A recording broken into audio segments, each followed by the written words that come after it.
Hi friends, welcome back to our channel. ఈరోజు మేము వచ్చేసి ముజాఫర్ చేస్తున్నాం. అది ఎలానో చూసేయండి.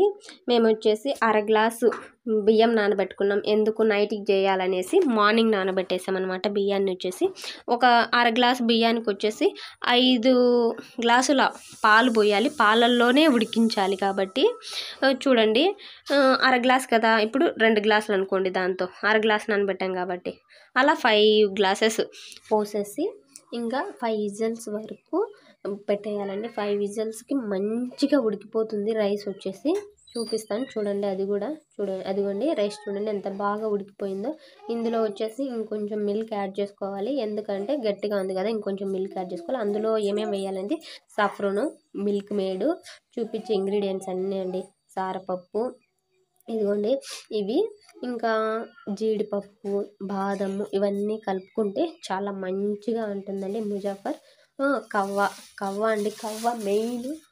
అవి కవ్వతో అయితే తింటుంటే సూపర్గా ఉంటుంది.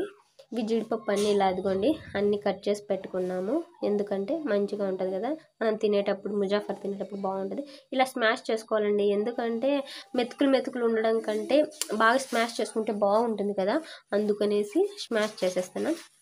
అలా చేసుకొని ఇప్పుడు ఇందులో కొంచెం పాలని యాడ్ చేసుకుందాం. యాడ్ చేసి మళ్ళా గ్యాస్ మీద పెట్టుకోవాలండి, ఎందుకంటే ఇవన్నీ ఇప్పుడు చూపించాను కదా, అవన్నీ సఫ్రూన్ అవన్నీ వేయాలి కాబట్టి మళ్ళీ కొంచెం మిల్క్ యాడ్ చేసేసి అవన్నీ ఇంకా గ్యాస్ మీద పెట్టేసి సఫ్రూన్ వేసేసాం. ఇవన్నీ ముందుగానే మనము వేయించుకోవాలండి. చూపిస్తాను వేయించుకునేది కూడా. నేను లైట్ కలర్ కోసం సఫ్రన్ కలిపాం. ఇప్పుడు చూడండి నెయ్యి అండి, ఇదైతే ఇంట్లో చేసుకునే నెయ్యి, చాలా బాగుంటుంది. ఇంట్లో చేసుకునే నెయ్యి అండి.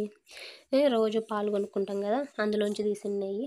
జీడిపప్పు అన్నీ వేయించుకోవాలి, బాగా మంచిగా వేయించుకొని అన్నీ సపరేట్గా పెట్టుకోవాలండి. చూడండి అన్నీ వేయించేస్తాము ఫస్ట్.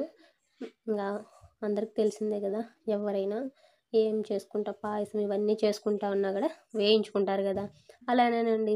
ముందుగా అవన్నీ వేయించుకొని పక్కన పెట్టుకోవాలి.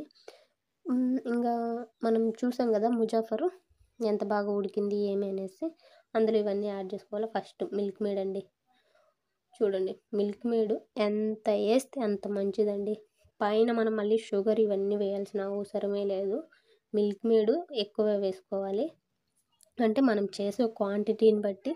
మిల్క్ మేడ్, కవ వచ్చేసి బాగా అలా మనము నలుపుతూ వేసుకోవాలండి, ఎందుకంటే లేదంటే గడ్డలుగా ఉండిపోతుంది. అందుకే ఫస్ట్లోనే మనం అలా అంతా బాగా వేసామంటే మళ్ళీ గరిటెతో బాగా తిప్పుతూ ఉన్నామంటే మంచిగా కలిసిపోతుంది.